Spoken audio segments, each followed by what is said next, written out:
promoting dialogue. It's midday in Dakar and 1 o'clock in Lagos. Good afternoon and welcome to Newslink on West Africa Democracy Radio, 94.9 FM Dakar, and online at wadr.org. First, our top stories. ECOWAS leaves sanctions on Guinea as civil society groups express disappointment. As a civil society actor, I am disappointed but not surprised because ECOWAS has completely changed its strategy in Guinea. Nigerian Senate announces plans to hold executive briefing on U.S. airstrikes in Sokoto State. Amnesty International presents Human Rights Manifesto in Benin, urges authorities to protect fundamental freedoms. On January 8, we saw a statement announcing this manifesto. We argued that election candidates must commit to protecting human rights as civic space shrinks. And Chadian President Deby Itno visits France following termination of the defense agreement between both countries. Please stay tuned for details of the stories and more. On the news, this is a More Edit. Many thanks for joining our broadcast. We'll begin in Benin, where Alassane Tigre, former Minister of Sports and leader of the opposition party, the Democrat, was arrested at his home in Cotonou on the night of Wednesday, January 28, 2026.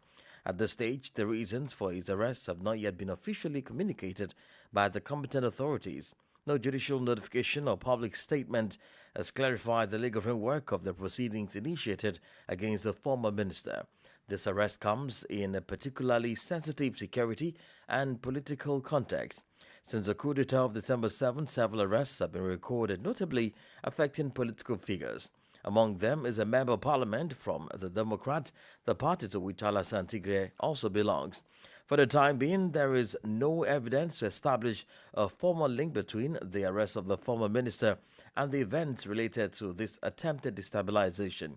The silence of the authorities, however, fuels questions in a climate where the opposition regularly denounces a hardening of practices against it.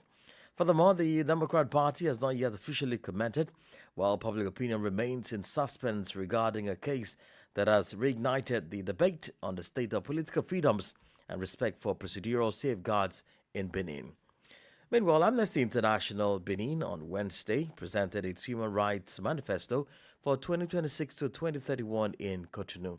The document, which focuses on the electoral period, aims to strengthen the protection of fundamental freedoms. These include freedom of expression and assembly in response to restrictions observed in recent years. Chris Vatijo completes the story. The document presented to the media professionals in Benin aims to influence political actors during the legislative, municipal and presidential elections regarding their responsibility to preserve individual freedoms. Key commitments include civic freedoms, guaranteeing the right to freedom of expression, association and peaceful assembly, often restricted by the digital code. The document also calls for reducing prison overcrowding and improving detention conditions in accordance with international standards. Diodone Gakpeto is Executive Director of Amnesty International Benin. On January 8, we saw a statement announcing this manifesto. In the statement, we argued that election candidates must commit to protecting human rights as civic space shrinks. Despite progress, women and marginalized groups face discrimination and forced evictions, jeopardizing the human rights of thousands. The right to a fair trial and access to justice are among the issues the new authorities must urgently address. The authorities continue to disproportionately restrict the right to protest. They must guarantee the right to freedom of peaceful assembly by revising the penal code, which currently criminalizes any unarmed gathering that could disturb public order. This manifesto is a response to the shrinking civic space in Benin and aims to involve future leaders in respecting national and international obligations. Signatories include Amnesty International Benin, the Bloggers Association, the Coalition of Human Rights Defenders, CDDH Benin, and the Beninese Human Rights Commission. The long-term objective is to obtain a written commitment from candidates to structural reforms, including the revision of restricted laws and the protection of human rights defenders. A report from Aziz Adam Sule in Cotonou and voiced by Christopher Aticho. Away from Benin, the Nigerian Senate has announced plans to hold an executive briefing on the United States airstrikes carried out in Sokoto State on December 25, 2025. Following the strikes, U.S. President Donald Trump said the operation targeted terrorist groups in the state. However, Nigerian lawmakers are expressing concerns about the exclusion of legislative oversight in the military operation. Our Abuja correspondent Yechen Sasic reports. During the plenary session, Senator Abdul Ningi questioned the alleged exclusion of the National Assembly from discussions preceding the operation. Raising the issue under Order 42, Matters of Privilege, the lawmaker argued that the airstrikes amounted to an infringement of Nigeria's territorial integrity. Even the president himself cannot and shall not, under this constitution, ask a foreign power from any part of the country to hit into Nigeria. What the president can do is to ask those military to come into Nigeria and align with their local forces and give them the right to take a hit. Senator Ningi maintained that the National Assembly is constitutionally mandated to play a role in matters of national security and foreign military engagements, stressing that lawmakers were not consulted before the strikes were carried out. Responding to the concerns, Senate President Godswill Akpabio said the Senate leadership had already made arrangements to brief lawmakers in an executive session. Your point of order is noted.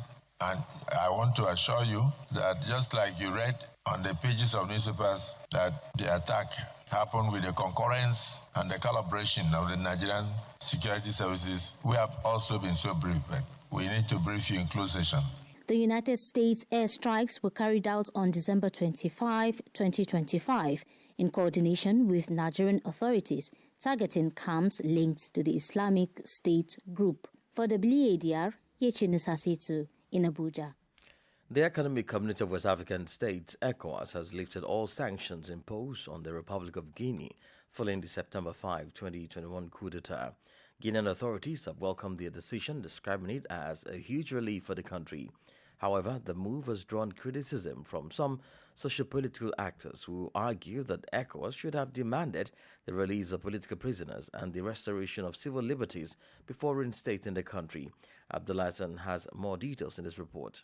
The ECOWAS decision was made public through a press release dated January 26 following a meeting of the organization's Mediation and Security Council. This lifting of sanctions comes a week after Guinea's return to the decision-making bodies of the African Union (AU). In Conakry, the Ministry of Foreign Affairs welcomes the decision and hails it as a sign from ECOWAS that it recognizes the state's efforts for an effective return to constitutional order and institutional normalization. Meanwhile, Guinean civil society, which had been demanding guarantees regarding respect for fundamental freedoms and the opening of civic space before the lifting of any sanctions, deplores the ECOWAS decision. Alpha Diallo is a civil society activist. As a civil society actor, I am disappointed but not surprised because for some years now, ECOWAS has completely changed its strategy in Guinea. This is particularly evident after Mali, Burkina Faso and Niger decided to withdraw from the organization. It seemed as though ECOWAS had completely bowed down to the authorities in Conakry. It accepted everything these authorities did. It did not demand respect for the agreement it had signed with them. Consequently, it trampled on most of the democratic principles that the organization claimed to defend. ECOWAS encourages the Guinean government to continue the national dialogue towards ensuring lasting social cohesion in the lead-up to the upcoming legislative elections. Other organizations, including the Francophonie, could also soon lift their sanctions against Guinea. That was Chernafa Ibrahim about his report from Conakry and voiced by Abdullah Hassan. More stories coming up on West Africa Democracy Radio. Newslink continues. The president of Chad, Mohamed Idriss Déby Itno, is in Paris, France, on an official visit. He is scheduled to meet with French President Emmanuel Macron, aimed at redefining bilateral relations between the two countries. The visit comes 2 months after the termination of the defense agreement between Chad and France. Sankli Jango tells us more of this development in this report. According to the Chadian Presidency's Directorate General of Communications, this visit aims to strengthen relations between Chad and France and to review bilateral cooperation in a spirit of consultation and mutual respect. The agenda includes a one-on-one meeting between the two heads of state to address issues of common interest at the bilateral, regional, and international levels.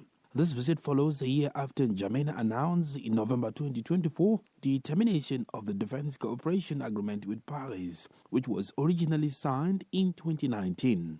At the time, the Chadian Foreign Minister, Abdelrahman Koulimala, described the decision as a historic turning point for the country, enabling it to enhance its sovereignty and redefine its strategic partnerships. Since his inauguration in May 2024, this is President Déby's second official trip to France. He previously visited Paris in October 2024 to participate in the summit of the International Organization of the Francophonie. The visit occurs amid diplomatic tensions linked to an investigation by the French National Financial Prosecutor's Office regarding alleged expenditures by the Chadian presidency, which N'Djamena has termed political manipulation. Chad is viewed as an important partner of France, particularly concerning security and the fight against terrorism. Sankle Jankul found that report. Meanwhile, President Déby's visit to France is generating reactions from across the Chadian political landscape. Much of the analysis is focused on the possibility of a renewed security partnership between the two countries, potentially in a different form. A Chadian political analyst, Beidusu Sokugle, shares his views with WDR on the significance of the president's visit. From a security standpoint, the country finds itself caught in a vice. The political and military crisis in Sudan, the emergency of rebel movements in the south, the Boko Haram insurgency in the Lake Chad Basin, and, of course, the rebellion in the north, which, although less active in recent years, remains a significant threat. In recent weeks, the Sudanese conflict appears to be spilling over into Chadian territory with attacks against Chadian armed forces units. Adding to this risk are internal tensions within the government. Military agreements could be reviewed during the visit, while cooperation between France and Chad has certainly experienced a period of tension. It has never been solved. Chadian political analyst Beidusu Sokugle. We are crossing to Liberia, where students with disabilities at the State University are expressing concerns about systemic barriers hindering their academic progress.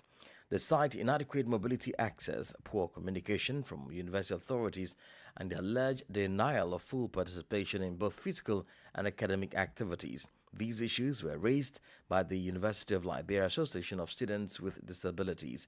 WDL's Monrovia correspondent Ibrahim Parker reports. The University of Liberia Students with Disabilities, through their spokesperson Perkins Boy, emphasizes that access should not be confused with the fulfillment of responsibility. They assert that resources without the proper accommodations, dignity, and interfairness are insufficient. The association highlights the vital role of tertiary education for persons with disabilities, viewing it as the best pathway for the government to make a meaningful impact in their lives. Students with disabilities continue to face huge challenges on the campuses of the University of Liberia. A mission of deaf and visually impaired students introduces a new institutional reality, one that requires qualified sign language interpreters, accessible learning materials, barrier-free infrastructure, disability-sensitive faculty training. The group also expresses concerns regarding the integrity of recent entrance examinations, referencing the case of a wheelchair-bound candidate who was allegedly denied an official answer sheet, resulting in his exam not being marked.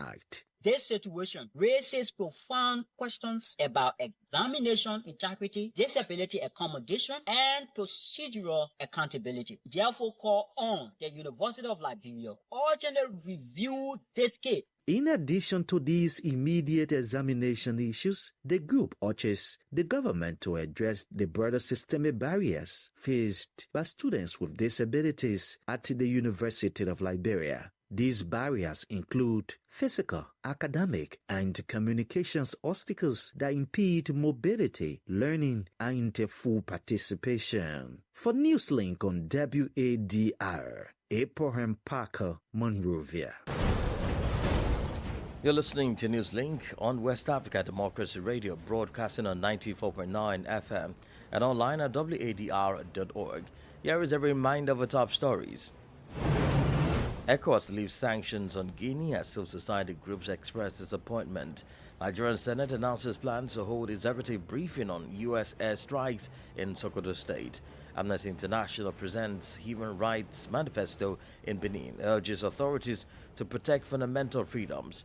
Chadian President Deby Itno visits France following termination of the fence agreement between both countries. And still ahead, we do have the press review, a guest interview, and sport news. Please stay with us. West Africa Democracy Radio. It's you speaking. We are streaming live on wadr.org, YouTube, and Facebook. Now to some judicial matters. The Gambian judiciary has begun a major step towards reforming the country's civil justice system. Judges from the High Court, including the Court of Appeal and the Supreme Court, participated in a judicial training held on Wednesday in Banjul, the capital.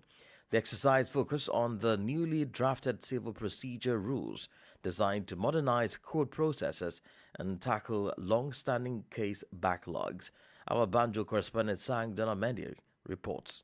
The training session aimed to familiarize judges with the draft civil procedure rules, organized by the judiciary in partnership with the Office of the Chief Justice. Participating judges included members from the High Court, Court of Appeal, and the Supreme Court. The High Court rules of the Gambia, which were first adopted in 1928, are undergoing the most significant reform in nearly a century. These reforms are part of broader changes intended to modernize the legal system, improve efficiency, and address the growing backlog of civil cases. Chief Justice Hassan B. Jallow stated that the new rules are designed to simplify court processes and enhance access to justice. We've prepared some new rules for the High Court to replace the ones which have been enforced since 1928. The rules govern the procedure and the practice in the High Court, how cases should be conducted and managed, etc. When they come into force, they should make an impact on the quality and the speed with which cases are resolved in the High Court. One of the participants, High Court Judge Ibrahim Ajete, described the training as timely. He emphasized that this exercise allows judges to share experiences and align their understanding before the rules are fully implemented. We had series of laws, that were made, in different components. So this rule has now embodied all the amendments of the past from 1928 coming right down to this moment. We operate by rules. In 2024, the Gambia Judiciary, in collaboration with the American Bar Association Rule of Law Initiative, successfully revised the rule of the High Court. This marked a significant step towards achieving the strategic objectives outlined in the Judiciary Strategic Plan for 2021-2025. The judiciary continues to confront a heavy caseload with nearly 10,000 cases still pending in the courts. For Newslink on West Africa Democracy Radio, I am Sangdana Mendy, reporting from Banjul. In Niger, loud explosions and heavy gunfire were heard at the Niamey International Airport late Wednesday night. Although calm has returned in the area, the identity of the attackers is still unknown and no casualty figures are available at the time. The exchange of fire began shortly after midnight in the Diori Hamani Airport area in the southeast Niamey. This is where Niger's Air Force Base 101 and a drone base are located. A large shipment of uranium is also stored in this area, awaiting export. This is the Newspaper Review. Stay abreast and find out what the top stories are in your country. This is the Newspaper Review. The Newspaper Review. Let's now join Nadiri Tete in Accra for the Newspaper Review. Welcome to the newspaper review segment. We'll start off with the Daily Graphic newspaper. Front page, protecting forest reserves from Galamsey. Chiefs and residents call for military camps. Also here, I am committed to party welfare. That's according to Dr. Mahmoud Baumia. Nyindam wins Bandai MP. Supreme Court rules, and Bank of Ghana drops policy rate to 15.5%. The Ghanaian Times, Sanglemi housing bounces back. Government picks developer to complete housing scheme, Minister says. Also here, Ghana and China trade hits $14.1 billion in 2025. Chinese envoy says, no rerun at Bandai. Supreme Court overturns High Court order. The Chronicle newspaper, Ashanti region backs Brian after delivering his message of hope to 11,000 delegates. APL poll reveals Baumia will win one touch. Baumia will bring back victory to NPP, says Jinapo. The Daily Guide newspaper, my vision for NPP and Ghana sets me apart. Dr. Yao Seidu Chum says NDC Bandai review plan unnecessary. That's according to the minority. Bank of Ghana cuts policy rate to 15.5%. And the Archives newspaper, NPP celebrates reset at Supreme Court after attacks on CJ as 4-1 majority. Decision quashes Bandai by-election. Also here, 900 Nobisco students sent home after dormitory fire. And government sends Ghana Armed Forces into wild jubilation with pay rise. We'll wrap up with a business analyst. Front page, GJA gives fire service 14-day ultimatum over assault on journalist, attack on UTV journalist, arrests police officer, GJA tells IGP. That'll be it for the newspaper review segment. It's back to you in the studio. Many thanks, Nadia Did there with the newspaper review. Politics, analysis on major news, social matters, and all. This is A Guest. Our guest this afternoon is Ibrahim Makan, a governance expert. He analyzes the lifting of sanctions on Guinea by the Economic Community of West African States, ECOWAS. Guinean authorities have welcomed the decision, describing it as a huge relief for the country. However, the move has drawn criticism from some socio-political actors who argue that ECOWAS should have demanded the release of political prisoners and the restoration of civil liberties before reinstating the country. Here is Khan speaking. I think it's a kind of implementation of what we can call a principle of reality. You know, the context in West Africa at the moment is a context of defiance to ECOWAS. There are countries that are even also on the move, like Togo. So the regional institution has just realized that to stop what we can say the kind of hemorrhage, they have to accept a number of things that in the past could not be accepted at all by the regional institution. A military government has organized election, and that election has been accepted by us, and now Guinea with a military president, a member of ECOWAS. How would you assess ECOWAS endorsement of Guinea's transition, particularly its recognition of President Mamadi Doumbouya's inauguration and the electoral process? You know, when I say the principle of reality, I just wanted to add, in violation of all the regional and continental normative framework. You know, we have a protocol on good governance in West Africa, I think adopted in 2001 here in Dakar. And that treaty is clear about the role of the army in any society in West Africa. And it's clear that the army cannot run a country. The army's role is to protect the country. One, even if they resign from the army and organize the election, they cannot be accepted as new leaders of the country.